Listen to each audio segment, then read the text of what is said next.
Hi friends, welcome to Lakshmi కథల హరివిల్లు. మనం ఇప్పుడు శ్రీనివాస కళ్యాణం గురించి తెలుసుకుందామండి.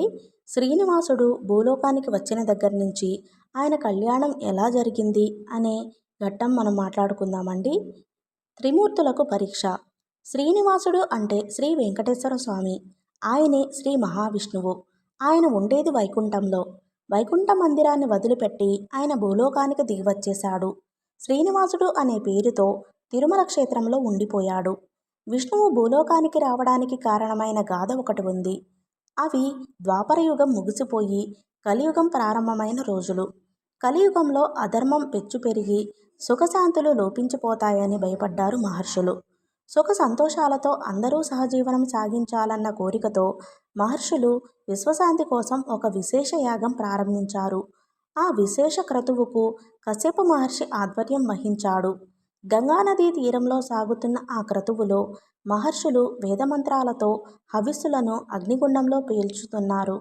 సువాసనలు వెదజల్లుతున్న హోమధూపం యాగశాల ప్రాంగణమంతా వ్యాపించి ఆకాశం వైపు దూసుకుపోసాగింది. సరిగ్గా సమయానికి లోక సంచారం చేస్తూ అక్కడికి వచ్చాడు నారద మహర్షి. కశ్యపుడు, భృగువు మొదలైన మహర్షులను నారదుడు పలకరించాడు. ఏ సంకల్పంతో యజ్ఞం చేస్తున్నారు అని ప్రశ్నించాడు నారదుడు. ఇది విశ్వశాంతి కోరి చేస్తున్న విశేష క్రతువు అన్నారు మహర్షులు. ఆశయం గొప్పదే కానీ మీరు యాగంలో అర్పించే హవిస్సులను నైవేద్యంగా స్వీకరించడానికి బ్రహ్మ, విష్ణువు, మహేశ్వరులలో ఎవరిని ఆహ్వానించారని అడిగాడు నారదుడు. ప్రత్యేకంగా ఎవరినీ ఆహ్వానించలేదు. యాగం పూర్తయ్యేసరికి త్రిమూర్తులలో ఎవరో ఒకరు వస్తారు, యజ్ఞఫలం స్వీకరిస్తారు అన్నారు ఋషులు. ఋషుల అమాయకత్వం చూసి నవ్వుకున్న నారదుడు, చూశారా, కలియుగ ప్రభావం అప్పుడే మీ మీద పనిచేస్తుంది. భక్తితో ఆహ్వానించకపోతే త్రిమూర్తులలో ఎవరూ రారు. పిలవని పేరంటానికి ఎవరైనా వస్తారా చెప్పండి అన్నాడు. త్రిమూర్తులు ముగ్గురు తమకు కావలసిన వాళ్లే.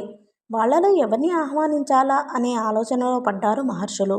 యాగఫలం అందుకునే అర్హత అందరికీ ఉండదు. ఆవేశకావేశాలు, కోపతాపాలు లేని శుద్ధ సత్వ స్వరూపుడు, దేవతలతో మహా ఉత్తముడు అయిన దేవుడే అందుకు తగినవాడు అన్నాడు నారదుడు. బ్రహ్మదేవుడే గొప్పవాడు అన్నారు మహర్షులలో కొందరు. ఇంకొందరు విష్ణువే గొప్ప దేవుడు అన్నాడు. శివుడే గొప్ప దైవం అన్నారు మరికొందరు. ఈ అభిప్రాయ భేదాలు మహర్షులలో వాదులాటకు దారితీశాయి. వాదులాట సిగపట్ల దాకా వెళ్ళింది. నారదుడు మహర్షులను వారించాడు. మీలో మీరు కలహించుకోవడం దేనికి? ఎవరో ఒకరు వెళ్ళి త్రిమూర్తులను పరీక్షించి శుద్ధ సాత్విక దైవం ఎవరో తేల్చుకుంటే సరిపోతుంది కదా అన్నాడు. నారదుని సూచన మహర్షులందరికీ నచ్చింది. త్రిమూర్తులను పరీక్షించడానికి ఎవరు వెళ్ళాలా అనే విషయంలో వాళ్ల మధ్య మళ్లీ భేదాభిప్రాయాలు తలెత్తాయి. నారదుడు మళ్లీ కల్పించుకుని ఇలా అన్నాడు. బ్రహ్మ, విష్ణువు, మహేశ్వరులను పరీక్షించే శక్తి, తెలివి మీలో భృగు మహర్షికి మాత్రమే ఉన్నాయి. ఆయనను పంపించండి. మహర్షులు సరే అన్నారు. త్రిమూర్తులను జాగ్రత్తగా పరీక్షించి నిగ్గు తేల్చే ఆ ముగ్గురిలో గొప్ప దేవుడెవరో నిర్ణయించి యజ్ఞఫలాన్ని స్వీకరింపరమ్మని భృగు మహర్షిని పురమాయించారు. భృగు మహర్షి సమ్మతించి బయలుదేరాడు. భృగు మహర్షి మొట్టమొదట బ్రహ్మదేవుణ్ణి పరీక్షించాలని తలచాడు. మేరు పర్వత శిఖరం మీద ఉన్న సత్యలోకం చేరుకున్నాడు. ఆయన వెళ్లే సమయానికి వికసించిన తామర పువ్వు మీద కూర్చున్న బ్రహ్మదేవుడు తన 4 ముఖాలతో తదేక ధ్యాసతో వేదపఠనం చేస్తున్నాడు. ఆయన పక్కనే శ్వేతపద్మం మీద కూర్చున్న సరస్వతీదేవి వేదపఠనకు అనుగుణంగా వీణ వాయిస్తోంది. భృగు మహర్షి సరస్వతీ బ్రహ్మలను స్తోత్రం చేస్తూ వాళ్ల కమలాసనాల చుట్టూ ప్రదక్షిణం చేశాడు. భక్తితో ప్రణామాలు అర్పించాడు. అయితే అరమూసిన కళ్లతో వేద సూక్తులను పారాయణం చేస్తున్న బ్రహ్మ, తన్మయత్వంలో వీణ మీటుతున్న సరస్వతి భృగు మహర్షి రాకను గుర్తించనే లేదు. ఆయన వైపు కన్నెత్తి చూడలేదు. భృగు మహర్షిలో కోపం కట్టలు తెంచుకుంది. భక్తి ఆగ్రహంగా మారిపోయింది. బ్రహ్మదేవుడికి లోకంలో ఆలయము, అర్చన లేకుండా ఉండేలా శపించి వెనుతిరిగి వెళ్ళిపోయాడు. బ్రహ్మ భృగుశాపం గురించి పట్టించుకోకుండా తన వేద పఠనంలో నిమగ్నుడై ఉండిపోయాడు. సత్యలోకం నుండి భృగు మహర్షి తిన్నగా కైలాసం చేరుకున్నాడు. ఆయన వెళ్లే సమయానికి కైలాస మందిరంలో పార్వతీ పరమేశ్వరులు ప్రణయతాండవం చేస్తూ మైమరిచి ఉన్నారు. భృగు మహర్షి బిగ్గరగా శివుణ్ణి స్తుతించాడు. పరమశివుని చేతిలో డమరుకం సమ్మోహనకరంగా మోగుతోంది. పార్వతీదేవి కాలియందులు గల్లుగల్లున నినదిస్తున్నాయి. అర్ధాంగితో ప్రణయతాండవం చేస్తూ పరవశంలో ఉన్న పరమశివుడు కళ్లకు భృగు మహర్షి కనిపించలేదు. ఎవరినీ చూసే స్థితిలో లేడు శివుడు. కైలాస మందిరానికి వచ్చిన తనను ఆహ్వానించే బాధ్యతను విస్మరించిన శివుడి ప్రవర్తన భృగు మహర్షిని కంపరమెత్తించింది. పరమశివుడి మూర్తికి కాకుండా లింగరూపానికి మాత్రమే అర్చనలు కలిగేలా ఘోరంగా శపించి అక్కడి నుంచి వెళ్ళిపోయాడు. సత్యలోకంలోనూ కైలాసంలోనూ తనకు జరిగిన అవమానానికి కోపంతో దహించుకుపోతున్న భృగు మహర్షి చివరి గమ్యమైన వైకుంఠం చేరుకున్నాడు. అక్కడ ఆయనకు నిరాదరణే ఎదురయ్యింది. ఆదిశేషుని పానుపు మీద హాయిగా పవళించిన శ్రీ మహావిష్ణువు అర్ధనిమిలిత నేత్రాలతో యోగనిద్రలో ఉన్నాడు. లక్ష్మీదేవి ఆయన పాదాలను ఒత్తుతూ కూర్చుంది. ఆమె కూడా భృగువు రాకను గమనించలేదు. వేళకాని వేళలో యోగ నిద్రలో ఉన్న విష్ణువును చూడగానే భృగు మహర్షికి అరికాలి మంట నెత్తికెక్కింది. కోపంలో వివసుడైపోయిన భృగు మహర్షి ఉచితానుచితాలు పూర్తిగా మర్చిపోయాడు. దూకుడుగా ముందుకు వెళ్ళి కాలు పైకెత్తి శ్రీ మహావిష్ణువు వక్షస్థలం మీద ఒక్క తోపు తన్నాడు. విష్ణువు దిగ్గున లేచి కూర్చున్నాడు. శ్రీ మహాలక్ష్మి నివ్వెరపాటుతో బొమ్మలా ఉండిపోయింది. విష్ణువు ఉలిక్కిపడి యోగనిద్ర నుండి లేచి కూర్చున్నాడు. ఎదురుగా నిప్పులు కక్కుతూ ఊగిపోతున్న భృగు మహర్షిని చూసి పరిస్థితి గ్రహించాడు. శేషశయ్య నుంచి కిందకు దిగి వినయంగా నమస్కరించాడు. భృగు మహర్షికి స్వాగత వచనాలు పలికి సగౌరవంగా ఉన్నతాసనం మీద ఆయనకు ఆసీనుణ్ణి చేశాడు. అనంతరం 2 చేతులతో ఆయన పాదాలు ఒత్తుతూ ఇలా అన్నాడు. మహానుభావా, నా హృదయం వజ్రం కన్నా 8 రెట్లు కఠినం. దానిని తాకిన మీ పాదం కందిపోయి ఉంటుంది. ఏది చూద్దాం అంటూ భృగు మహర్షితో వినయంగా మాట్లాడుతూ శ్రీ మహావిష్ణువు ఆయన పాదాలను కడిగాడు. పాదాలను సున్నితంగా తడుముతూ అరికాల్లో ఉన్న 3వ కంటిని గిల్లివేశాడు. భృగు మహర్షి అహంకారానికి కారణం ఆయన పాదంలోని 3వ కన్ను. శ్రీ మహావిష్ణువు తెలివిగా ఆ కంటిని గిల్లివేయగానే భృగు అహంకారం అంతరించిపోయింది. అతనికి జ్ఞానోదయం అయింది. శ్రీహరిని వక్షం మీద తన్నిన తాను ఎంత అపరాధం చేశాడో తెలిసి వచ్చింది. విష్ణువు పాదాల మీద పడి క్షమించమని వేడుకున్నాడు. నేను సకల ప్రాణులకు తండ్రిని. చిన్నారి కుమారుడు తన్నినంత మాత్రాన తండ్రికి కోపం వస్తుందా అన్నాడు విష్ణువు. దానితో శ్రీ మహావిష్ణువు ఆగ్రహాలు ఆవేశాలు లేని శుద్ధ సాత్విక స్వరూపుడైన దేవుడుగా గ్రహించాడు భృగు మహర్షి. విశ్వశాంతి కోసం తాము తలపెట్టిన క్రతువుకు విచ్చేసి యజ్ఞఫలం స్వీకరించమని విష్ణువును ప్రార్థించాడు. విష్ణువు అంగీకరించి భృగు మహర్షిని పంపించి వేశాడు. తన నివాస స్థానమైన విష్ణువు హృదయాన్ని తన్ని అవమానించిన భృగు మహర్షి చర్య పట్ల శ్రీ మహాలక్ష్మి అవమానంతో కోపంతో దహించుకుపోయింది. అలాంటి సమయంలో భృగు మహర్షికి తన నాదుడు చేసిన మర్యాదలు సపర్యలు ఆమెకు మరింత ఆగ్రహాన్ని తెప్పించాయి. భృగు మహర్షి తమ అతిథి అని, ఆయనను ఆదరించి అతిథి సత్కారాలు అందచేయడం తమ విధి అని చెప్పి లక్ష్మిని ఓదార్చే ప్రయత్నం చేశాడు విష్ణువు. ఆహా, ఆ అహంకారి తన్నింది మీ హృదయాన్ని కాదు, నా నివాస స్థానాన్ని. ఇప్పుడు మీ హృదయం మీది కాదు, నాది. ఆ భృగువు అవమానించింది మిమ్మల్ని కాదు, నన్ను. నాకు అవమానం జరిగిన వైకుంఠంలో నేను క్షణం కూడా ఉండను అంటూ ఆగ్రహించింది లక్ష్మి. తన అర్ధాంగిని శాంతింపచేయడానికి విష్ణువు శతవిధాలా ప్రయత్నించి సకల ప్రాణులు మన సంతానమే. నువ్వు తల్లివి, నేను తండ్రిని. భృగువు కూడా నీ బిడ్డడే. తల్లికి కోపం తగదు కదా అన్నాడు. నేను రత్నగర్భుడైన సముద్రుడి కుమార్తెను. అవమానాలను సహించని ఆత్మాభిమానం నాది. వైకుంఠంలో ఇక ఉండలేను అంటూ లక్ష్మి అలిగి ఆవేశంతో వెళ్ళిపోయింది.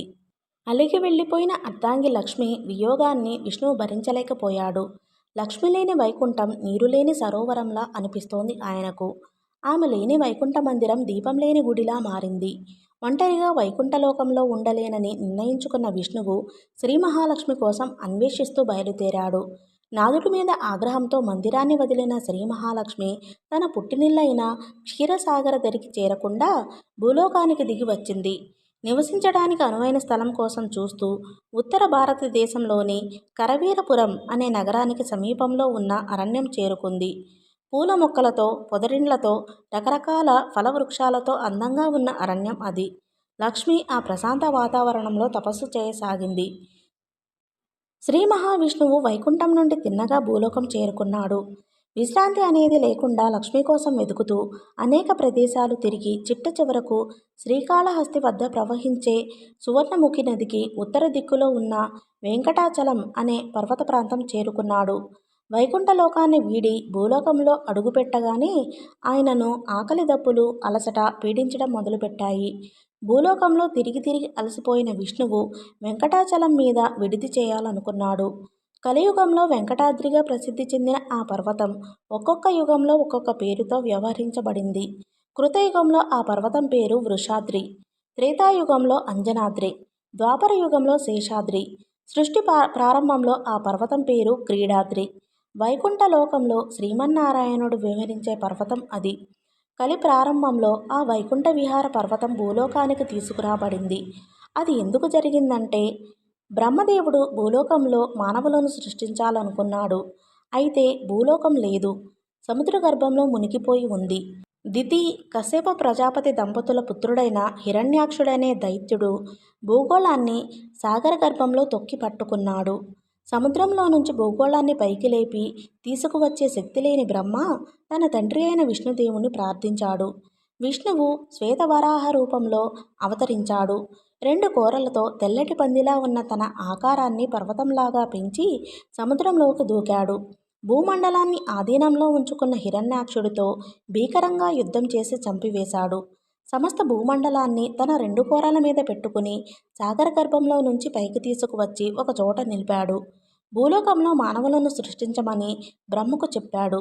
శ్వేతవరాహదేవుడు తాను ఉద్ధరించిన భూమి మీదనే నివసించాలనుకున్నాడు. భూలోకంలో దక్షిణ భారతదేశంలో సువర్ణముఖి నదికి ఉత్తరాన ఉన్న ఒక సామాన్య ప్రాంతం తన నివాసానికి తగినదిగా గుర్తించాడు. విష్ణు రూపంలో ఉన్నప్పుడు తన వాహనమైన గరుడుని పిలిచి వైకుంఠంలో ఉన్న క్రీడా పర్వతాన్ని భూమి మీదకు చేర్చమన్నాడు. గరుత్మంతుడు వైకుంఠ క్రీడా పర్వతాన్ని తన మూపు మీద పెట్టుకుని భూమి మీదకు చేరవేశాడు. భూమికి దిగిన శ్వేతవరాహుడు ఆ క్రీడా పర్వతం మీద నివసించడం ప్రారంభించాడు. లక్ష్మిని అన్వేషిస్తూ విష్ణువు చేరుకున్నది శ్వేతవరాహమూర్తి రాజ్యమైన క్రీడా పర్వత ప్రాంతాన్నే. ఆ పర్వతం మీద అనేక జాతుల వృక్షాలున్నాయి, పూల మొక్కలున్నాయి, పొదరిండ్లున్నాయి. స్వచ్ఛమైన జలంతో నిండిన పావనమైన పుష్కరిణి కూడా ఉంది. పుష్కరిణి అనబడే ఆ కోనేరు సమీపంలో విడిది చేయాలనుకున్నాడు విష్ణువు. నివసించడానికి తగిన స్థలం కోసం వెతికిన శ్రీ మహావిష్ణువుకు పుష్కరిణి పడమటి గట్టు మీద చింత చెట్టు కింద ఎత్తైన పుట్ట కనిపించింది. పెద్ద జంతువులు కూడా దూరిపోగలిగినంత పెద్ద పెద్ద రంధ్రాలున్నాయి ఆ పుట్టకు. ఆ పుట్టనే మందిరంగా భావించి అందులో నివసించాలనుకున్నాడు విష్ణువు. అనుకున్నదే తడవుగా ఒక విశాలమైన రంధ్రం గుండా పుట్టలో ప్రవేశించి లోపల విశ్రాంతిగా కూర్చుండిపోయాడు. లక్ష్మీ విష్ణువు ఇద్దరూ వెళ్ళిపోయిన కారణంగా వైకుంఠం బోసిపోయింది. నారదుడు ఆ విషయాన్ని తన జనకుడైన బ్రహ్మకు చెప్పాడు. శ్రీ మహాలక్ష్మి భూలోకంలో కరివీరపుర సమీపాన అరణ్యంలో తపస్సు చేస్తూ ఉన్నట్టు, శ్రీ మహావిష్ణువు దక్షిణ భారతంలో వెంకటాచలం మీద పుట్టలో నివాసం చేస్తున్నట్లు యోగదృష్టితో దర్శించాడు బ్రహ్మదేవుడు. పుట్టలో దాగిన తన తండ్రి విష్ణువు ఆకలితో అలమటిస్తున్నాడని అన్నాడు బ్రహ్మ నారదుడితో. శ్రీహరికి ఆకలి బాధ అన్నాడు నారదుడు ఆశ్చర్యంతో. భూలోకం ప్రకృతి సంబంధమైనది. పంచభూతాల ప్రభావం అక్కడ పరిపూర్ణంగా ఉంటుంది. భూ వాతావరణంలోకి అడుగుపెట్టగానే ఆకలి దప్పులు, అలసట, ఆవేదన సహజ లక్షణాలుగా సంక్రమిస్తాయి కుమారా అన్నాడు బ్రహ్మ నారదుడి సందేశాన్ని నివృత్తి చేస్తూ. అయితే శ్రీమన్నారాయణుని ఆకలి తీరేది ఎలా అన్నాడు నారదుడు. పరమశివుడు, నేను, నువ్వు, శ్రీ మహాలక్ష్మి కలిసి తరుణోపాయం ఆలోచించాలి. పరమశివుడితో కలిసి నేడే కరవీరపుర అరణ్యానికి వెళ్దాం అన్నాడు బ్రహ్మదేవుడు. అనుకున్నట్టే బ్రహ్మదేవుడు, శివుడు, నారదుడు లక్ష్మిని కలుసుకున్నారు.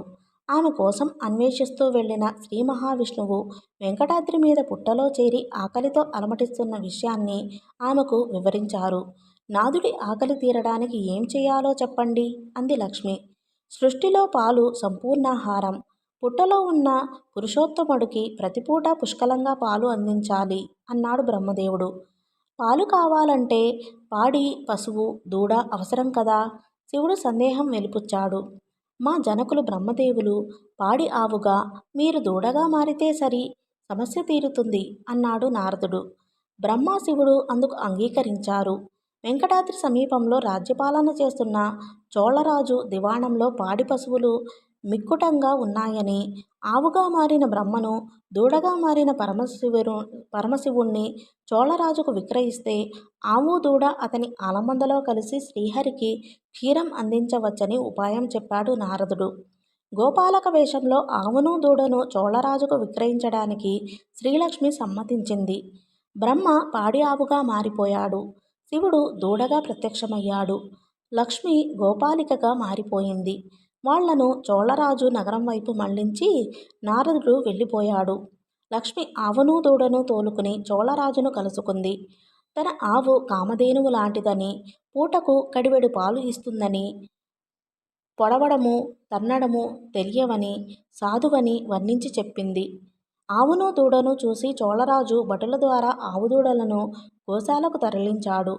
కామధేనువు లాంటి ఆ ఆవు పాలను నిత్యము తన కుమారుడికి త్రాగించాలని ఆజ్ఞాపించాడు. ఆవు దూడ కూడా చోళరాజు ఆలమందలో చేరిపోయాయి. అన్ని పశువులతో పాటు గోపాలకుడు ఆ రెండిటినీ మేతకు తోలుకు వెళ్ళాడు. ఆలమంద వెంకటాద్రి మీదకు చేరుకుంది. ఆవులన్నీ ఏపుగా పెరిగిన పచ్చికను మేస్తూ ఉండిపోయాయి. ఆవు రూపంలో ఉన్న బ్రహ్మదేవుడు విష్ణువు దాగి ఉన్న పుట్ట కోసం వెతకసాగాడు. పర్వతం మీద అరణ్యమంతా వెతికిన అనంతరం పుష్కరిణీ తీరంలోని చాలా పెద్దదైన పుట్టలో విష్ణువు ఉన్నట్లు గ్రహించాడు. వెంటనే బ్రహ్మగోవు తన పొదుగు నిండుగా చేపిన పాలను ధారాపాతంగా రంధ్రం గుండా పుట్టలోకి వర్షించసాగింది. విష్ణువు కమ్మటి గోక్షీరాన్ని కడుపారా పానం చేశాడు. ఆయన ఆకలి తీరింది. పొదుగులోని పాలను పూర్తిగా కురిపించిన తరువాత ఆవు ఏమీ అరగనట్లు మందలో కలిసిపోయింది. రోజులు గడుస్తున్నాయి. గోశాలలో ఉన్నంతసేపు పొదుగులో పాలను ఎగబట్టడం, వెంకటాద్రికి చేరగానే పుట్ట వద్దకెళ్ళి పుట్టలోకి పాలను వర్షించడం ఆవుకు నిత్యకృత్యం అయిపోయింది. బాలయువరాజుకు కొత్తగా కొన్న ఆవు పాలు పట్టడం లేదన్న సంగతి రాణిగారికి తెలియవచ్చింది. పశువుల కాపరి అయిన గొల్లవాడి మీద రాణికి అనుమానం వేసింది. కొత్త ఆవు పాలను గోపాలకుడే దొంగలించి వేస్తున్నాడన్న నిర్ణయానికి వచ్చిన రాణి అతడిని మందిరానికి పిలిపించి ప్రశ్నించింది. అమాయకుడైన గోపాలకుడు తనకు ఏ పాపమూ తెలియదన్నాడు. ఆవు పాలను నువ్వైనా తాగుతూ ఉండాలి, లేదంటే పూర్తిగా దూడైనా తాగేస్తూ ఉండాలి, నిజం చెప్పు అంటూ గద్దించింది రాణి. గోపాలకుడు కుయ్యో మొర్రో అన్నాడు. నేను తాగటం లేదు. పాపం, దూడ కూడా తాగటం లేదు. ఆవు దాని పాలను అదే తాగేస్తూ ఉంటుంది మహారాణి అన్నాడు. గోపాలకుడి సమాధానం రాణిగారికి కోపం తెప్పించింది. చర్మంతో చేసిన కొరడాతో గోపాలకుడిని కొట్టించింది. గోపాలకుడి శరీరం నిండా వాతలు పడ్డాయి. గోపాలకుడు బాధతో అవమానంతో కుమిలిపోయాడు. ఆవు తన పాలను ఎలా మాయం చేస్తోంది కనిపెట్టాలనుకున్నాడు. తనను వాతలు పడేలా కొట్టించిన ఆవు మీద కోపంతో రగిలిపోతున్న గోపాలకుడు చరచరా నడవడానికి వీలు లేకుండా ఆవు కాలికి మెడకు తాడుతో బంధింపచేసి మందతో పాటు కొండ మీదకు తోలుకెళ్లాడు. ఏపుగా ఉన్న పచ్చికను మేయకుండా ఆవు నెమ్మదిగా కుంటుకుంటూ పుట్టవైపు దారితీసింది. గోపాలకుడు చప్పుడు చేయకుండా వెంబడించాడు.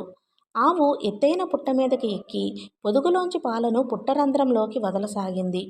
పాలను పుట్టపాలు చేస్తున్న ఆవు మీద కోపంతో ఊగిపోయాడు గోపాలకుడు. చేత పట్టుకున్న గండ్రగొడ్డలతో ఆవు తల నరికే ప్రయత్నం చేశాడు. వెంటనే పుట్టలో ఉన్న విష్ణువు వెలికి వచ్చి గొడ్డలి దెబ్బ ఆవుకు తగలకుండా తన తలను అడ్డుపెట్టాడు. గోపాలకుడి గండ్రగొడ్డలి దెబ్బ ఆయన తలకు తగిలింది. పెద్ద గాయమై రక్తం కారసాగింది. హఠాత్తుగా పుట్టలో నుంచి ప్రత్యక్షమైన దివ్య పురుషుడిని, తన గొడ్డలి చేసిన గాయం నుంచి కారుతూ కాలువ పట్టిన నెత్తురును చూసి బీతిల్లిన గోపాలకుడు మరణించి కింద పడిపోయాడు. విష్ణువు పుట్టలోపలికి వెళ్ళిపోయాడు. జరిగిన దానిని గమనించిన ఆవు వెనుతిరిగి మందలోకి వెళ్లకుండా చోళరాజు మందిరానికి వెళ్ళింది. ఆయన ముందు కన్నీళ్లు కారుస్తూ నేల మీద పడి దుఃఖంతో అటూ ఇటూ దొర్లసాగింది. ఆవు చేష్టలు చూసి చోళరాజు నివ్వెరపోయాడు. మందను వదిలి ఆవు ఒంటరిగా ఎందుకు తిరిగి వచ్చిందో ఆయనకు అర్థం కాలేదు. వెంటనే ఒక చారుణ్ణి పిలిపించాడు. ఆవును లేపి తోలుకు వెళ్లి మందలో కలిపి గోపాలకుణ్ణి హెచ్చరించి రమ్మని ఆజ్ఞాపించాడు. ఆయన మాటలు అర్థం చేసుకున్నట్లు ఆవు పొర్లడం మాని లేచి నిలబడింది. ఒకసారి చారుడు వైపు చూసి మందిరంలోంచి అవతలకు అడుగులు వేసింది. ముందు నడుస్తున్న ఆవు చారుణ్ణి వెంకటాద్రి మీద ఉన్న పుట్ట దగ్గరకు చేర్చింది. చారుడు అక్కడ గోపాలకుడి శవాన్ని, కాలువ కట్టిన రక్తాన్ని చూసి నిర్ఘాంతపోయాడు. ఆవును మందవైపు మళ్లించి తాను ఇంటి దారి పట్టాడు.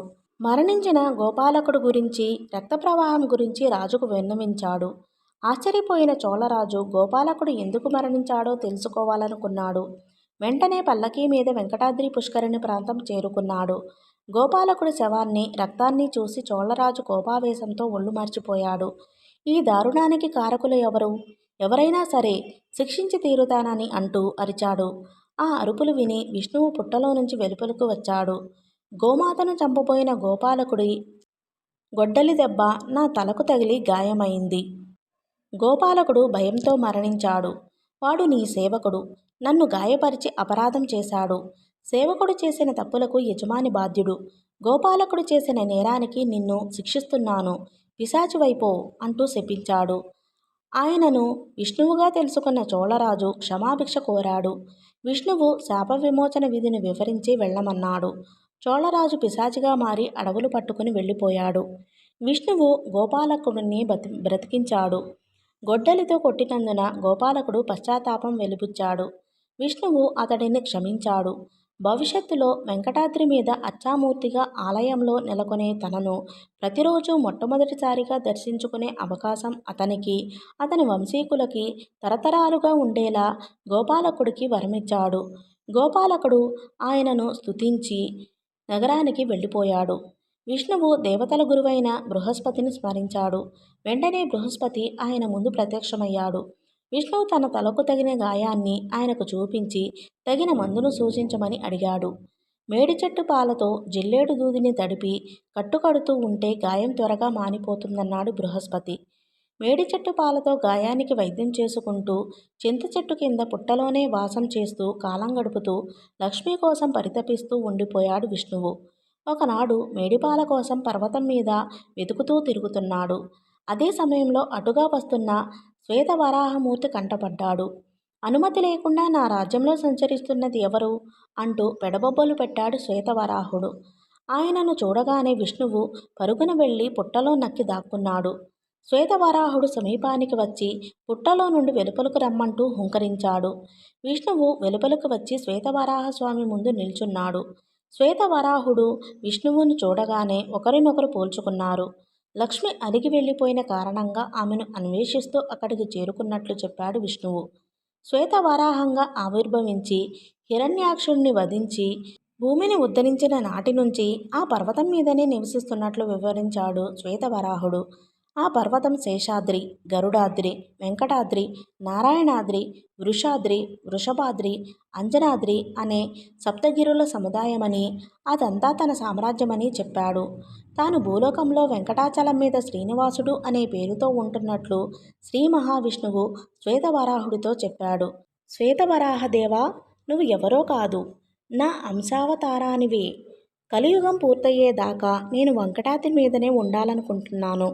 100 అడుగుల స్థలం నాకు దానం చెయ్యి అన్నాడు.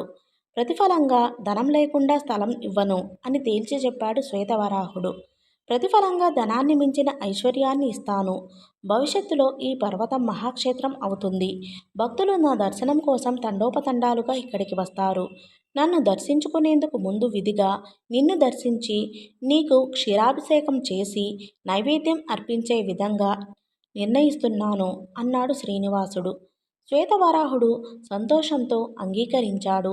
శ్రీనివాసుడు కోరిన విధంగా పుష్కరిణీ తీరంలో 100 అడుగుల స్థలాన్ని దారాదత్తం చేశాడు.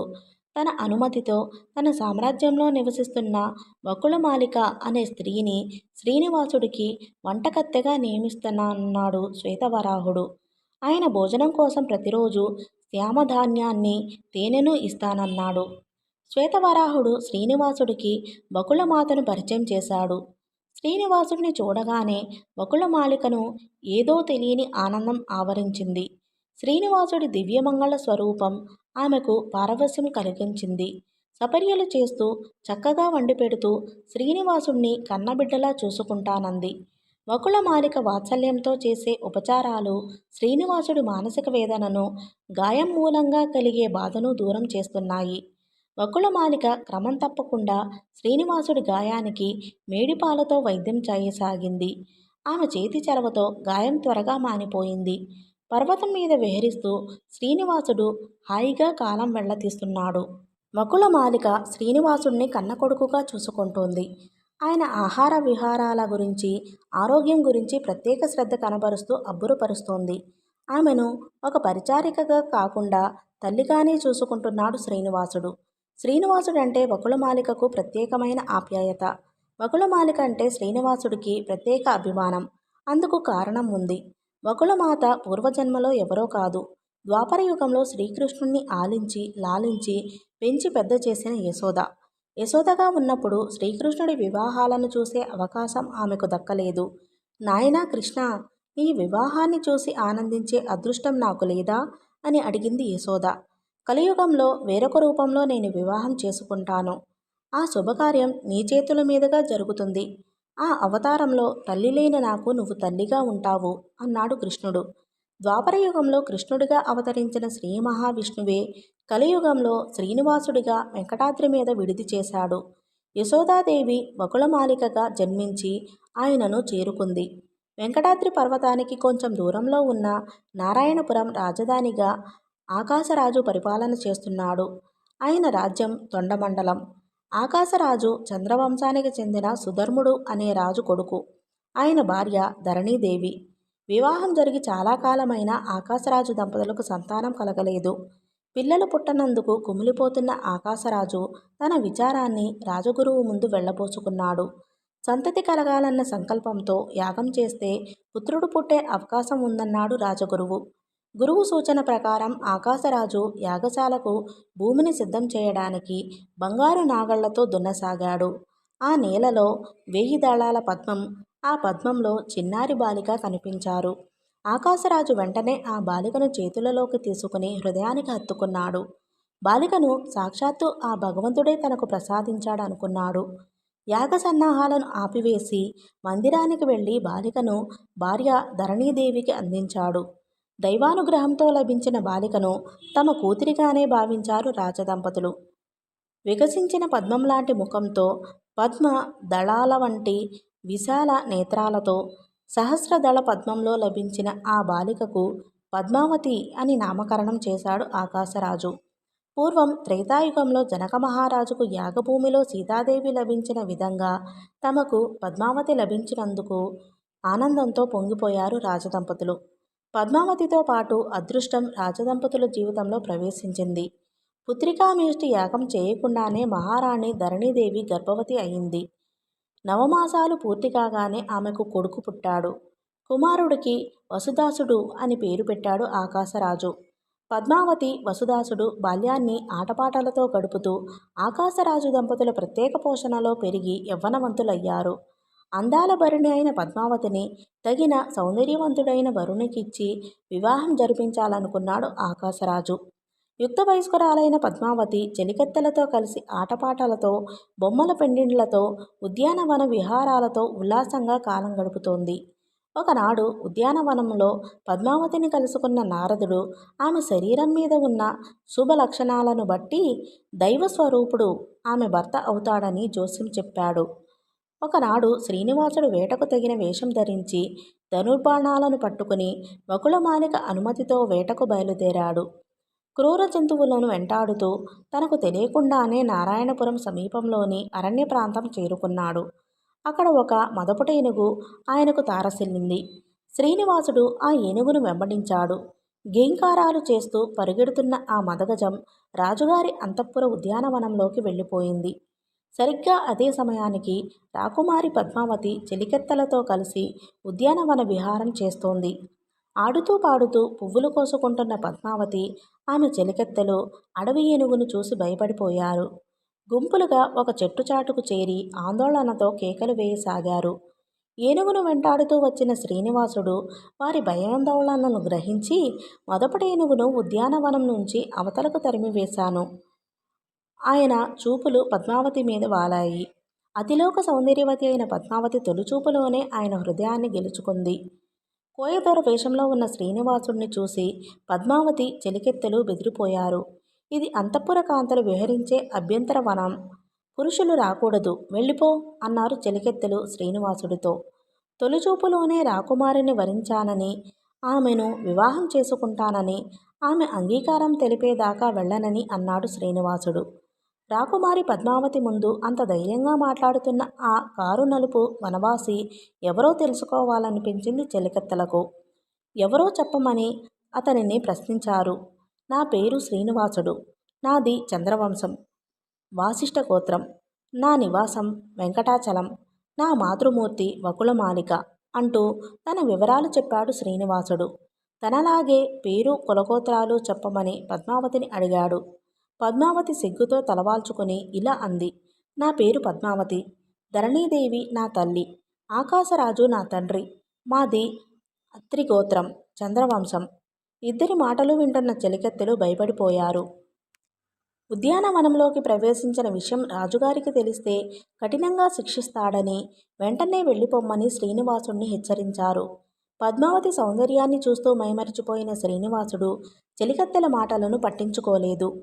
పద్మావతి రెప్పపాటు లేని కళ్ళతో శ్రీనివాసుడినే చూస్తోంది.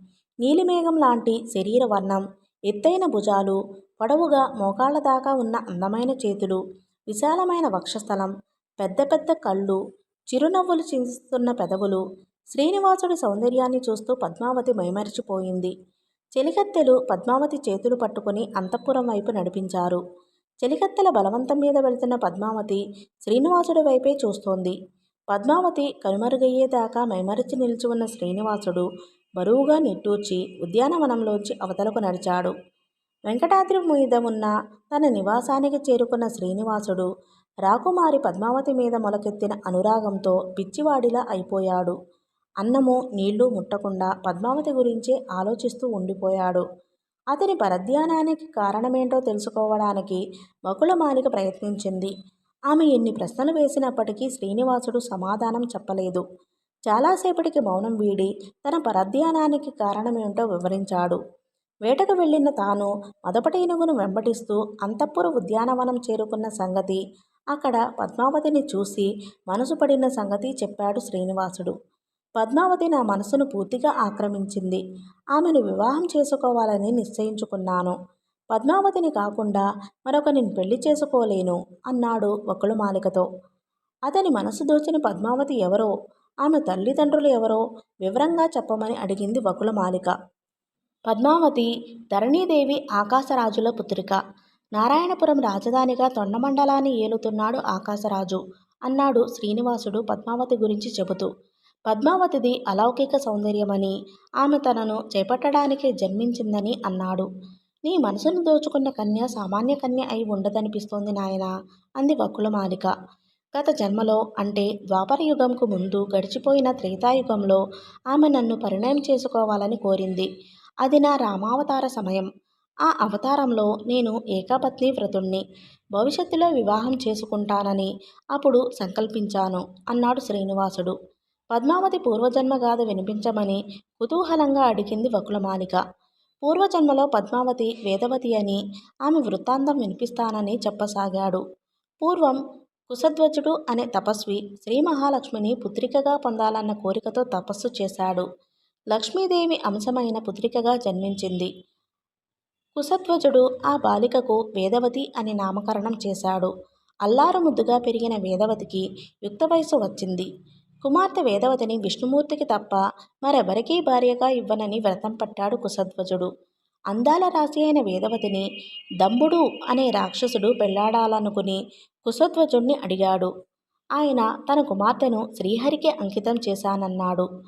దంబాసురుడు పగ పెంచుకున్నాడు. ఒకనాటి రాత్రి నిద్రిస్తున్న కుశధ్వజుణ్ణి చంపివేశాడు. ఆ తపస్విని హత్య చేసిన పాపం వల్ల దంబాసురుడు చచ్చిపోయాడు. కుశధ్వజుడి ఇల్లాలు భర్తతో సహగమనం చేసింది.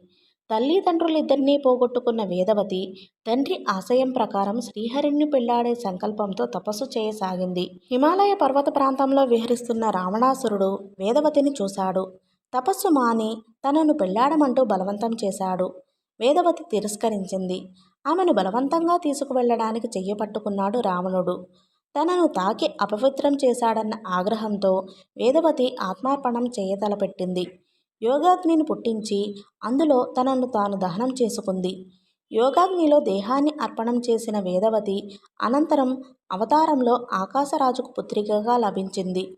యుగ యుగాలుగా జన్మలెత్తుతూ వేదవతి నన్ను భర్తగా పొందటానికి తపిస్తోంది అంటూ వేదవతి గాథను ముగించాడు శ్రీనివాసుడు.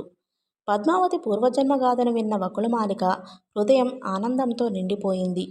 ఆకాశరాజు దంపతులతో సంప్రదించి పద్మావతితో నీ వివాహం జరిగేలా చూస్తాను అని శ్రీనివాసుడికి ధైర్యం చెప్పింది. వెంటనే ప్రయాణమై నారాయణపురం దారి పట్టింది. వకుళమాలిక వెళ్ళగానే శ్రీనివాసుడు ఆలోచనలో పడ్డాడు. ఆమె ప్రతిపాదనను అంగీకరించడానికి ఆకాశరాజు దంపతులను మానసికంగా సిద్ధం చేయడం అవసరం అనిపించింది ఆయనకు. ఆ పని స్వయంగా తానే చేయాలి. అందుకు తన రూపం పనికిరాదు. రాజదంపతులను నమ్మించగలిగిన రూపంలో వెళ్ళాలి. ఆలోచిస్తున్న శ్రీనివాసుడికి సోదెకత్తె రూపంలో వెళ్తే కార్యం జయప్రదమవుతుందని తోచింది. ఆలోచన కలిగిన ఆ క్షణంలోనే శ్రీనివాసుడు సోదెకత్తెగా మారిపోయాడు. బ్రహ్మదేవుణ్ణి చంటిపిల్లవానిగా చేసి చంకనెత్తుకున్నాడు. పరమశివుణ్ణి మంత్రదండంగా చేసి చేత్తో పట్టుకున్నాడు. గురువెంద పూసల నగలు, గవ్వలతో చేసిన దండలు, చేతిలో వెదురుబుట్ట, ముమ్మూర్తుల సోదెకత్తెలా రూపాంతరం చెందిన శ్రీనివాసుడు నారాయణపురం వైపు ప్రయాణం సాగించాడు.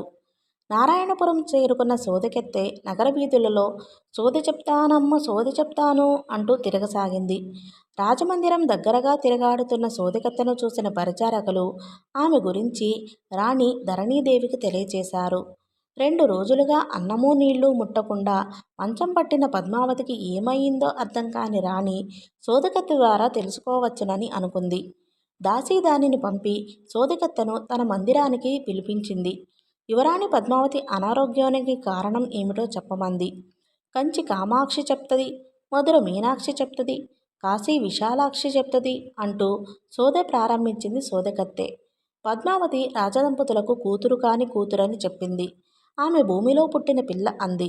కోయదొర వేషంలో వేటకు వచ్చి తోటలో ప్రవేశించిన దివ్య పురుషుణ్ణి చూసి వరించిందని, ఆ పురుషుడి వియోగాన్ని భరించలేకే బాధపడుతోందని వివరించింది. పద్మావతిని నీలిమేఘ శ్యాముడైన ఆ దివ్య పురుషుడికి ఇచ్చి వివాహం జరిపించమంది. అలా చేయకపోతే భూమిలో పుట్టిన పిల్ల భూమిలోకే పోతుందని హెచ్చరించింది. ధరణీదేవి కానుకలు ఇచ్చి సోదెకత్తెను పంపించి వేసింది. సోదెకత్తె వేషంలో వచ్చిన పని ముగించిన శ్రీనివాసుడు వెంకటాచలానికి తిరిగి వెళ్ళిపోయాడు. సోదెకత్తె చెప్పినది నిజమేనా అని ధరణీదేవి పద్మావతిని చూసి అడిగింది. నిజమే. ఆ నీలమేఘశ్యాముడు నా మనసును తొలిచూపులోనే వశం చేసుకున్నాడు. ఆ దివ్య పురుషునితో వివాహం జరిపించకపోతే నేను జీవించి ఉండలేను అని కన్నీళ్లు కారుస్తూ చెప్పింది పద్మావతి. ధరణీదేవి సోదెకత్తె చెప్పిన విషయాలను, పద్మావతి అభిప్రాయాన్ని భర్త ఆకాశరాజుకు వివరించింది. కొండమీద ఉండే ఆ కోయ యువకుడు ఎవరో తెలుసుకుని రాజపురోహితులతో సంప్రదించి అమ్మాయి వివాహం జరిపించండి ప్రభు అంది. ఎవరో వచ్చి కన్యను ఇవ్వమని అడిగితే గాని మనం కన్యాదానం చెయ్యలేము. అడగకనే కన్యను ఇవ్వటం ఆచారం కాదు కదా అన్నాడు ఆకాశరాజు. నారాయణపురానికి బయలుదేరిన వకుళమాలిక ఆ పట్టణం పొలిమేరలోని శివాలయం చేరుకుంది. ఆమె వెళ్లే సమయానికి పద్మావతి చెలికెత్తెలు ఆలయంలో అర్చనలు చేయిస్తూ కనిపించారు. వకుళమాలిక వాళ్లతో పరిచయం చేసుకుంది. అర్చనలు ఎందుకు చేయిస్తున్నారని ఒక చెలికెత్తెను ప్రశ్నించింది. మా యువరాణి పద్మావతి జ్వరంతో మంచం పట్టింది. ఆమె ఆరోగ్యం కుదుటపడటానికి శాంతి పూజలు చేయిస్తున్నామని చెప్పింది చెలికత్తె. నేను ఆకాశరాజు దంపతులతో ముఖ్యమైన పని ఉండి వచ్చాను. నాకు మీరు రాజదంపతుల దర్శనం చేయిస్తారా అని వాళ్లను అడిగింది వకుళమాలిక.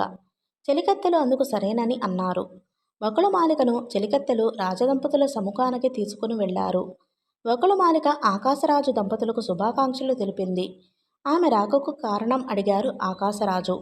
మహారాజా, నా పేరు వకుళమాలిక. నాకు కుమారుడితో సమానుడైన శ్రీనివాసునికి కన్యను అన్వేషిస్తున్నాను. వెంకటాద్రి మీద నివాసం ఉన్న శ్రీనివాసుడు చూడచక్కనివాడు. అతను సామాన్య మానవుడు కాడు, దివ్య పురుషుడు. మీ కుమార్తె పద్మావతిని తోటలో చూసి తొలిచూపులోనే వరించాడు. నిద్రాహారాలు మాని ఆమె కోసం పరితపిస్తున్నాడు. సౌభాగ్యవతి పద్మావతిని శ్రీనివాసుడికి కన్యాదానం చేయండి అంది వకుళమాలిక. ఆకాశరాజు శ్రీనివాసుడు కులగోత్రాలు వివరాలు అడిగాడు. శ్రీనివాసుడు చంద్రవంశానికి చెందినవాడని, అతడిది వాసిష్ఠ గోత్రమని వివరించింది వకుళమాలిక. ఆకాశరాజు దంపతులు వకుళమాలికకు అతిథి మర్యాదలు చేశారు. పద్మావతిని శ్రీనివాసుడికి కన్యాదానం చేసే ముందు అతని గురించిన కొన్ని సందేహాలు నివృత్తి చేసుకోవడం మంచిదనిపించింది ఆకాశరాజుకు. దేవగురువు తమ మేలుకోరే విఘ్నుడు అయిన బృహస్పతి ఆచార్యుడిని ఆహ్వానించి వెంటబెట్టుకు రమ్మని కొడుకు వసుదాసురుడిని పంపించాడు. ఆకాశరాజు ఆహ్వానాన్ని మన్నించి బృహస్పతి వేంచేశాడు. వెంకటాచల వాసుడైన శ్రీనివాసుడితో మా పుత్రిక పద్మావతి వివాహానికి ప్రతిపాదన వచ్చింది. మీ అభిప్రాయం సెలవీయండి అన్నాడు ఆకాశరాజు. ఆ విషయంలో సుఖ యోగీంద్రుడిని సంప్రదించడం మంచిది అన్నాడు బృహస్పతి. బృహస్పతి సూచనను అనుసరించి ఆకాశరాజు సుఖమహర్షిని తీసుకురావడానికి తన తమ్ముడైన తొండమానుణ్ణి పంపించాడు. తొండమానుడు సమీపంలో ఉన్న సుఖమహర్షి ఆశ్రమానికి వెళ్ళి ఆయనను సగౌరవంగా రథం మీద రాజధానికి తీసుకువచ్చాడు. శ్రీనివాసుడు పద్మావతిని పెళ్లాడదలుచుకున్న విషయాన్ని, పద్మావతి ఇష్టపడిన విషయాన్ని సుఖమహర్షికి విన్నవించాడు ఆకాశరాజు. కొండ కోణంలో నివసిస్తున్న శ్రీనివాసుడు గురించి తనకు ఏమీ తెలియదని, పద్మావతిని అతడికి కన్యాదానం చేయవచ్చునా అని సుఖమహర్షిని అడిగాడు. శ్రీనివాసుడు ఎవరో కాదు, అఖిలాండకోటి బ్రహ్మాండ నాయకుడైన శ్రీ మహావిష్ణువే. ఆ పురుషోత్తముడికి నీ కుమార్తెను అర్పించి జన్మను చరితార్థం చేసుకో ఆకాశరాజా అన్నాడు సుఖమహర్షి. శ్రీనివాసుడు శ్రీహరే అని విన్న ఆకాశరాజు ఆశ్చర్యం వ్యక్తం చేశాడు. భూలోకంలో మానవులను ఉద్ధరించడానికి మహావిష్ణువు వెంకటాద్రి శిఖరాన్ని చేరుకున్నాడని వివరించాడు సుఖమహర్షి. నీ కుమార్తెగా నువ్వు భావిస్తున్న పద్మావతి మహాలక్ష్మి అంశతో జన్మించిన పుణ్యవతి. గత జన్మలో ఆమె వేదవతి అన్నాడు బృహస్పతి ఆకాశరాజుతో. వెంకటాద్రి మీద శ్రీనివాసుడి ఆలనా పాలనా చూసుకుంటున్న బకుళమాత పూర్వజన్మలో కృష్ణుడిని ఒడిలో ఆడించిన యశోద అంటూ సుఖమహర్షి వివరించాడు. ఆకాశరాజు ఆనందంతో ఆశ్చర్యంతో కళ్ళు పెద్దవి చేసి బృహస్పతిని సుఖమహర్షిని కలయజూశాడు. అందరూ కారణజన్ములే అన్నాడు సుఖమహర్షి. నువ్వు కూడా కారణజన్ముడివే ఆకాశరాజా. గత జన్మలో నువ్వు ఎవరో కూడా మాకు తెలుసు అంటూ బృహస్పతి చిరునవ్వు నవ్వుతూ అన్నాడు. ఆకాశరాజు కుతూహలంగా వినయంగా చూశాడు. గురుదేవా, నా పూర్వజన్మ గురించి తెలుసుకోవాలన్న కోరిక కలుగుతోంది అన్నాడు. బృహస్పతి వినిపిస్తాను విను అన్నాడు. పూర్వం కాళహస్తి క్షేత్రంలో పురంధరుడనే బ్రాహ్మణుడు ఉండేవాడు. అతనికి లేకలేక ఒక కొడుకు కలిగాడు. అతని పేరు మాధవుడు. సకల శాస్త్రాలు అభ్యసించి యుక్త వయస్కుడయ్యాడు. చిత్రలేఖ అనే చక్కని కన్యను వివాహం చేసుకున్నాడు. కొంతకాలం అనంతరం శారీరక వాంఛలకు దాసుడైపోయాడు. భార్య చేసిన హితోపదేశాన్ని పెడచెవున పెట్టి ధర్మం తప్పి ప్రవర్తించాడు.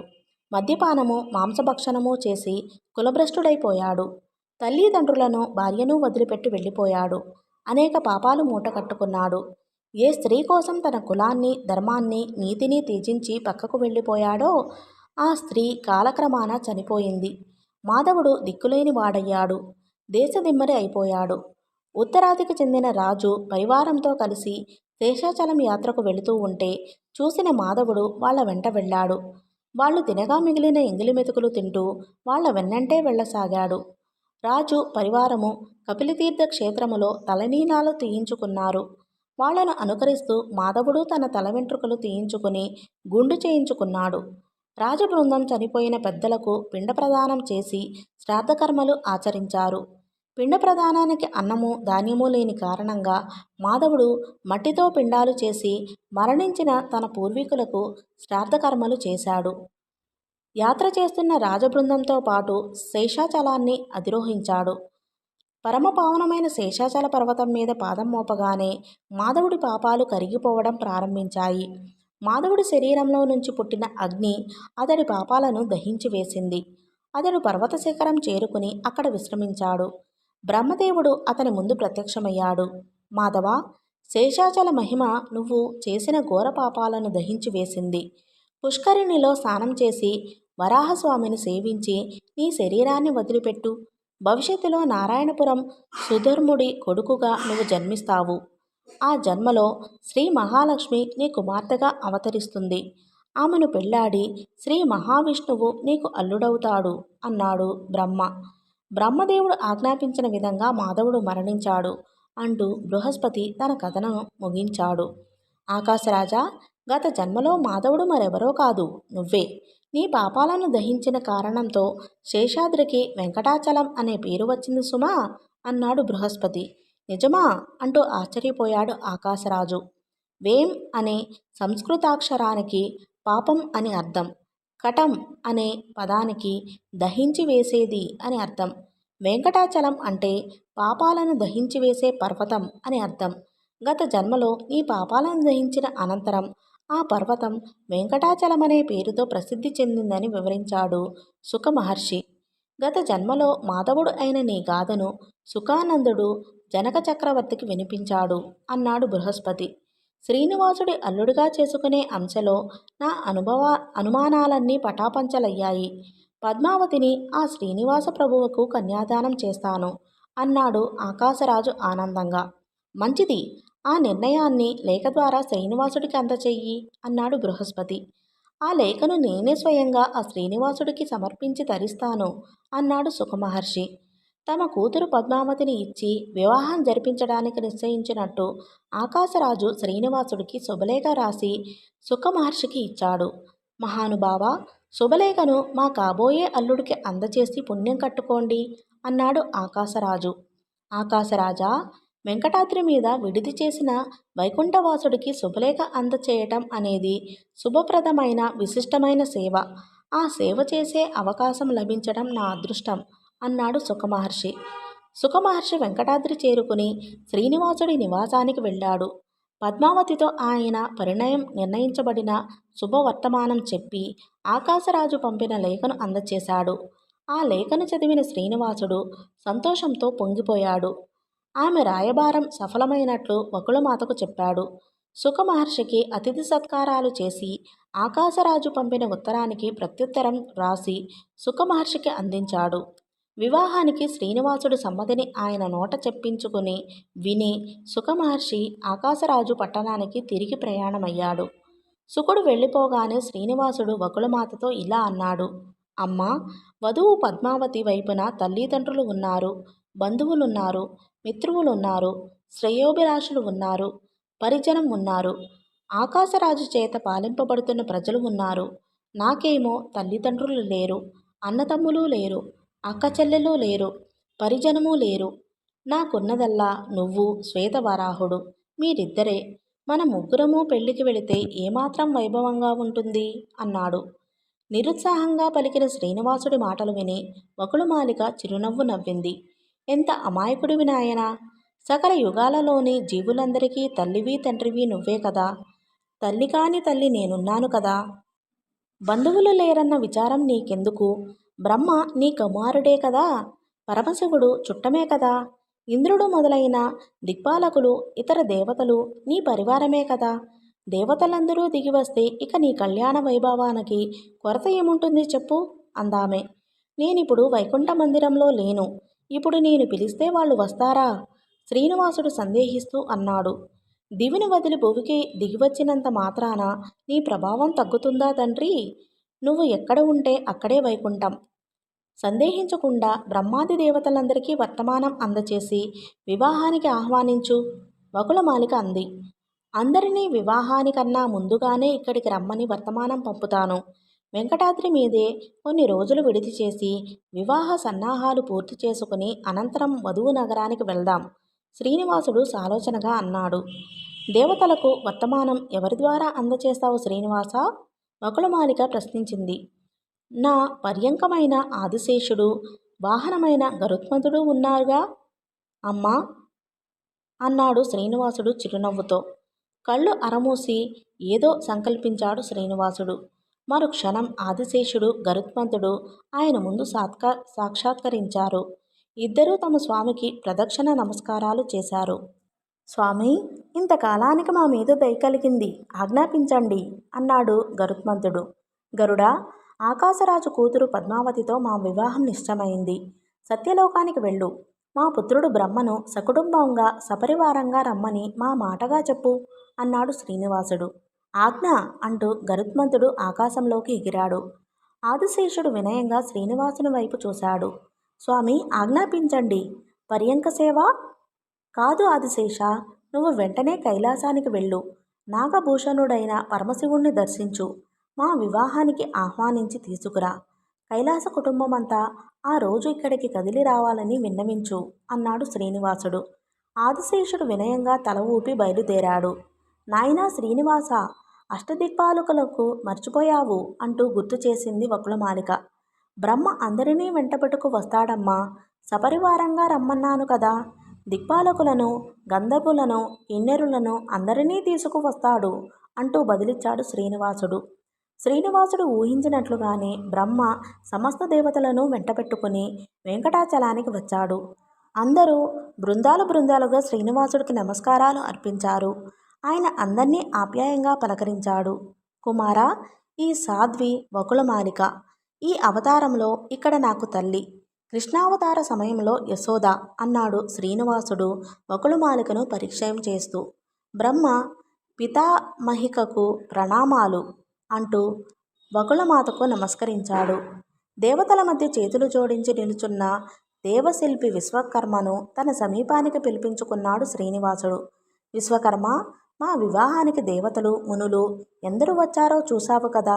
వాళ్ళందరూ హాయిగా విడిది చేయడానికి అనువైన సౌకర్యాలు కలిగిన మందిరాన్ని ఇక్కడ నిర్మించు అన్నాడు విశ్వకర్మను ఆజ్ఞాపిస్తూ శ్రీనివాసుడు. విశ్వకర్మ అతిథులందరూ విశ్రమించడానికి వీలుగా సకల సదుపాయాలతో ఒక మందిరాన్ని తన సంకల్ప మంత్రం చేత నిర్మించాడు. దేవతలు, ఋషులు ఆ మందిరంలో విడిది చేశారు. ఆ తరువాత శ్రీనివాసుడు అగ్నిదేవుణ్ణి పిలిచి, అగ్నిహోత్ర, నీ భార్యలైన స్వాహాదేవి, స్వదాదేవి సహకారం తీసుకుని అతిథులు ఆరగించడానికి రుచికరమైన వంటలు వండు అన్నాడు. అగ్ని అందుకు సమ్మతించాడు. శ్రీనివాసుడు అదేవిధంగా కొందరు దేవపురుషులను ఎంపిక చేసి వాళ్లకు పనులు అప్పగించాడు. అందరికీ నీళ్లు అందివ్వడానికి వరుణుడిని నియమించాడు. పరిమళ ద్రవాలు సమకూర్చి అందరికీ పంచే పనిని వాయుదేవుడికి అప్పగించాడు. వంట సామాగ్రిని, నీటి పాత్రలను శుభ్రం చేసే పనికి నవగ్రహాలను నియమించాడు. శాస్త్రోక్త ప్రకారం వివాహ సంబంధమైన ప్రాథమిక కార్యాలను నిర్వహించమని బ్రహ్మను ఆదేశించాడు శ్రీనివాసుడు. ఓం ప్రథమంగా మంగళ స్నానం చేయాలి. అనంతరం ఇష్టదేవతలను ఆరాధించాలి. తదనంతరం కులదేవతను ప్రతిష్ఠించాలి అన్నాడు బ్రహ్మ. అది వినగానే శ్రీనివాసుడికి తన ధర్మపత్ని శ్రీ మహాలక్ష్మి గుర్తుకు వచ్చింది. కుమారా, మనమందరం నిండుగా ఉన్నప్పటికీ ఈ సభామందిరంలో కళ లేదు. శ్రీలక్ష్మి లేని చోట కళ ఉండదు సుమా అన్నాడు శ్రీనివాసుడు. లక్ష్మిని తలచుకుని విచారిస్తున్న శ్రీనివాసుడిని పరమశివుడు ఓదార్చాడు. నేను వెళ్ళి మాతను వెంట పెట్టుకుని వస్తాను, ఆనతి ఇవ్వాలి అన్నాడు బ్రహ్మదేవుడు. శ్రీనివాసుడు ఆయనను వారించి సూర్యభగవానుని తన సమీపానికి పిలిచాడు. సూర్యుడు దగ్గరగా వచ్చి చేతులు జోడించి నిల్చున్నాడు. సూర్య, ఈ ఆనంద సమయంలో ఆదిలక్ష్మి లేని కొరత కొట్టవచ్చినట్లు కనిపిస్తోంది. శృగాల వాసుదేవుడి నగరమైన కరవీరపురానికి దగ్గరగా లక్ష్మి తపస్సులో ఉంది. మా వివాహానికి ఆమెను ఆహ్వానించి తీసుకురా అన్నాడు శ్రీనివాసుడు. తన భర్తకు జరిగే పునర్వివాహానికి శ్రీ మహాలక్ష్మి వస్తుందా అన్న సందేహం కలిగింది సూర్యుడికి. ఆ మాటే పైకి అన్నాడు. శ్రీనివాసుడు చిరునవ్వు నవ్వాడు. పద్మావతితో మా వివాహం త్రేతాయుగంలో సంకల్పించినదే సుమా. ఈ వివాహం జరగడానికి వీలుగా శ్రీలక్ష్మి అలిగి వెళ్ళిపోయింది. శుభవార్త వినిపించి నువ్వు ఆహ్వానించగానే ఆమె ఉత్సాహంగా నీ వెంట వస్తుంది, వెళ్ళు అన్నాడు. సూర్యభగవానుడు కరవీరపురం దారిపట్టాడు. శ్రీ మహాలక్ష్మి చిరునవ్వులు చిందిస్తూ సూర్యుడి వెంట వచ్చింది. శ్రీనివాసుడి పాదాలకు నమస్కరించింది. శ్రీనివాసుడు ఆమెను సాదరంగా ఆహ్వానించి తన సమీపంలో కూర్చోబెట్టుకున్నాడు. ఆమెతో అనునయ వాక్యాలు పలికాడు. దేవి, రామావతార సమయాన నువ్వు నాతో చెప్పిన సంగతి గుర్తుందా అని లక్ష్మిని అడిగాడు శ్రీనివాసుడు. ఎందుకు గుర్తులేదు? వేదవతిని పరిణయమాడమని ఆనాడు నేను మీకు విన్నవించాను కదా అంది లక్ష్మి చిరునవ్వుతో. ఆనాటి వేదవతి నేటి పద్మావతి, శ్రీనివాసుడు చిరునవ్వుతో చెప్పాడు. ఆ మాత్రం నాకు తెలియదనుకున్నారా? భృగువు మీద నెపం వేసి నేను అలిగి వెళ్ళిపోయింది ఎందుకనుకున్నారు? పక్కనే నేనుంటే మీరు పద్మావతిని తీయరన్న అనుమానంతోనే వెళ్ళిపోయాను అంది ఆదిలక్ష్మి నవ్వుతూ. అయితే శ్రీనివాసుడికి మంగళస్నానం నువ్వే చేయించు తల్లి అంది లక్ష్మితో వకుళమాలిక. దివ్య పరిమళ తైలంతో నేనే నా నాథుడికి తలంటుతాను అంది లక్ష్మి ఆనందంగా నవ్వుతూ. లక్ష్మి తన హృదయేశ్వరుని మంగళస్నానానికి పూర్వ పూర్వరంగంగా పరిమళ తైలంతో తలంటించింది. వివిధ పావన తీర్థాల నుంచి వరుణుడు సేకరించి తెచ్చిన స్వచ్ఛమైన జలాలతో శ్రీనివాసునికి ముత్తైదువుల మంగళస్నానం చేయించారు. ఆ కార్యక్రమానికి సరస్వతి, పార్వతి నేతృత్వం వహించారు. కశ్యపుడు, అత్రి, భరద్వాజుడు, విశ్వామిత్రుడు, వశిష్ఠుడు తదితర మహర్షులకు శ్రీనివాసుడు నమస్కారాలు చేశాడు. ముత్తైదువులు శ్రీనివాసుడిని వరుడిగా వస్త్రాలతో, ఆభరణాలతో అలంకరించారు. శ్రీనివాసుడు బ్రహ్మదేవుడి ఆధ్వర్యంలో పుణ్యాహవచనం చేశాడు. అనంతరం అష్టవర్లు అనే వివాహ సంబంధమైన కార్యక్రమం నిర్వర్తించారు. తదనంతరం కులదేవతను ప్రతిష్టాపన చేయాలనుకున్నాడు వశిష్ఠ మహర్షి. అందుకు సమాధానంగా తన కులదేవత శమీవృక్షం అని చెప్పాడు శ్రీనివాసుడు. పుష్కరిణి ఉత్తర దిశలో ఉన్న కుమారతీర్థం వద్ద నుండి శమీవృక్ష శాఖను శాస్త్రోక్త విధంగా శ్రీనివాసుడు స్వయంగా తీసుకువచ్చాడు. మహర్షుల సూచన మేరకు వరాహస్వామి అనుమతితో ఆయన సన్నిధిలో తన కులదేవత అయిన శమీవృక్ష శాఖను శ్రీనివాసుడు ప్రతిష్ఠించాడు. బ్రహ్మ ఆధ్వర్యంలో కులదేవతను అర్చించాడు. పూజలన్నీ పూర్తయిన తరువాత శ్రీనివాసుడు బ్రహ్మతోనూ పరమశివుడితోనూ ప్రత్యేకంగా సమావేశమయ్యాడు. వివాహానికి అవసరమైన ధనము నా వద్ద లేదు, కర్తవ్యం ఆలోచించండి అన్నాడు వాళ్లతో శ్రీనివాసుడు. అప్పు చేసి వివాహం చేసుకోవడం శాస్త్రసమ్మతమే అన్నాడు పరమశివుడు సాలోచనగా. ధనాధిపతి కుబేరుడున్నాడు, అతని వద్ద రుణంగా తీసుకుంటే కార్యం జరిగిపోతుంది కదా అన్నాడు బ్రహ్మ. పరమేష్టి, పరమేశ్వరుల అభిప్రాయాలు తెలియగానే శ్రీనివాసుడు కుబేరుణ్ణి సముఖానికి పిలిపించుకున్నాడు. కుబేరా, మా వివాహానికి ధనం అవసరమైంది, నువ్వే అప్పుగా సమకూర్చాలి సుమా అన్నాడు శ్రీనివాసుడు. రుణపత్రం వ్రాసి ఇస్తే వడ్డీకి రుణంగా సొమ్ములు ఇస్తాను అన్నాడు కుబేరుడు. కలియుగంలో విలంబినామ సంవత్సరం వైశాఖ మాసం శుక్లపక్ష సప్తమి తిథి అయిన ఆనాడు శ్రీనివాసుడు స్వహస్తాలతో కుబేరుడికి రుణపత్రం రాసి ఇచ్చాడు. తరువాత బ్రహ్మ, శివుడు ఆ పత్రంలో సాక్షి సంతకాలు చేశారు. ఈ ఘటనకు మూడవ సాక్షిగా అక్కడ ఉన్న అశ్వత్థ వృక్షాన్ని ఎన్నిక చేశారు. పత్రంలో పేర్కొన్న విధంగా 14 లక్షల మాడల ధనాన్ని కుబేరుడు శ్రీనివాసునికి అప్పుగా ఇచ్చాడు. కుబేరుడు అప్పుగా ఇచ్చిన 14 లక్షల శ్రీరామ ముద్రలున్న మాడలను శ్రీనివాసుడు కుబేరునికే ఇచ్చి వివాహానికి వ్యయం చేయమన్నాడు. కుబేరుడు వంటకు అవసరమైన సామాగ్రిని పెద్ద మొత్తంలో కొని తెప్పించాడు. వంట పనికి నియోగించబడిన అగ్నిదేవుడు అవసరమైన పాత్రలు లేవన్నాడు. వివాహానికి ఆహుతులై విచ్చేసిన దేవ, గంధర్వ, కిన్నెర, కింపురుష, మహర్షి బృందాలను దృష్టిలో ఉంచుకుని వండటానికి శ్రీనివాసుడు అగ్నికి ఒక ఉపాయం చెప్పాడు. అగ్ని, పుష్కరిణిని పాత్రగా చేసుకుని అందులో అన్నం వండు. పాప వినాశిని తీర్థంలో పప్పు, ఆకాశగంగా తీర్థంలో బెల్లం పరమాన్నము, దేవతీర్థంలో కూర, తుంబుర తీర్థంలో పులిహోర, కుమారతీర్థంలో వివిధ రకాల పిండి వంటలు, పాండుతీర్థంలో చారు, ఇతర తీర్థాలలో కందమూల ఫలాలతో చేసే కూరలు వండు అన్నాడు శ్రీనివాసుడు. శ్రీనివాసుడి మహిమతో ఆ తీర్థాలన్నీ భారీ స్థాయి వంటపాత్రులుగా రూపొందాయి. అగ్నిదేవుడు సతీ సమేతంగా 6 రుచులతో కూడిన ఆహార పదార్థాలను సిద్ధం చేశాడు. అగ్నిదేవుడు అటు పిమ్మట శ్రీనివాసుడిని దర్శించుకుని ఇలా అన్నాడు. చిత్రాన్నం, దధ్యోజనం, తేనెతో పరమాన్నం, రకరకాల భక్ష్యాలు, అప్పాలు, కూరలు చక్కగా వండి సిద్ధం చేశాను.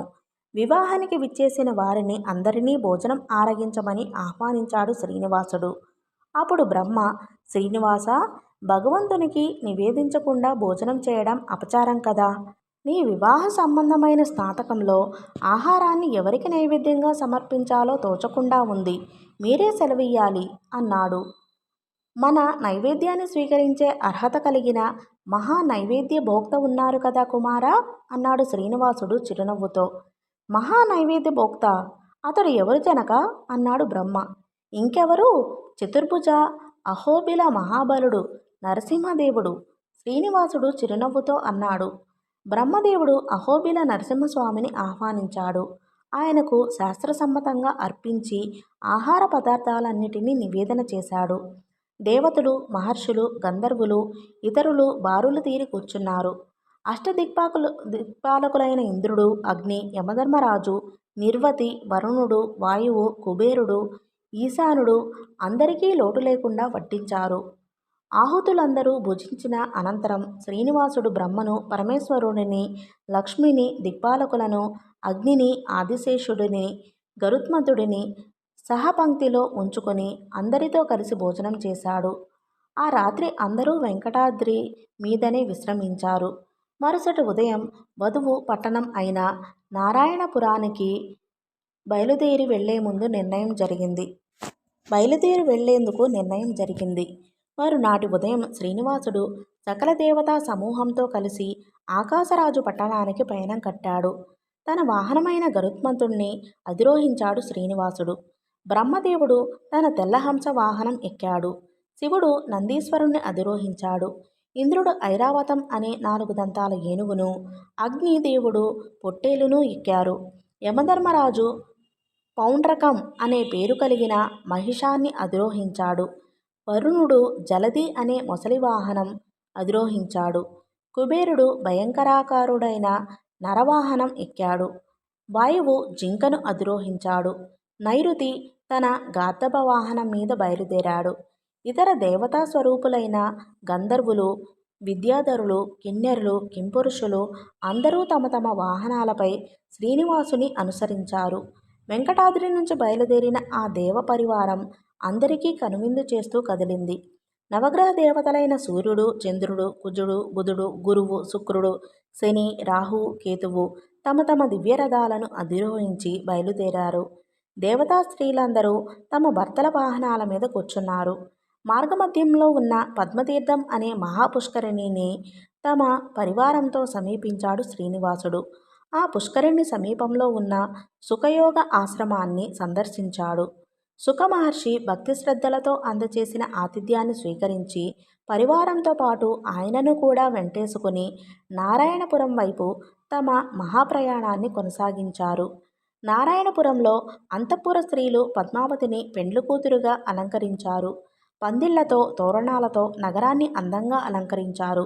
సకల దేవతల సాక్షిగా జరగనున్న ఈ వివాహానికి నవరత్నాలతో అద్భుతమైన మండపాన్ని నిర్మించాడు మహాశిల్పులు.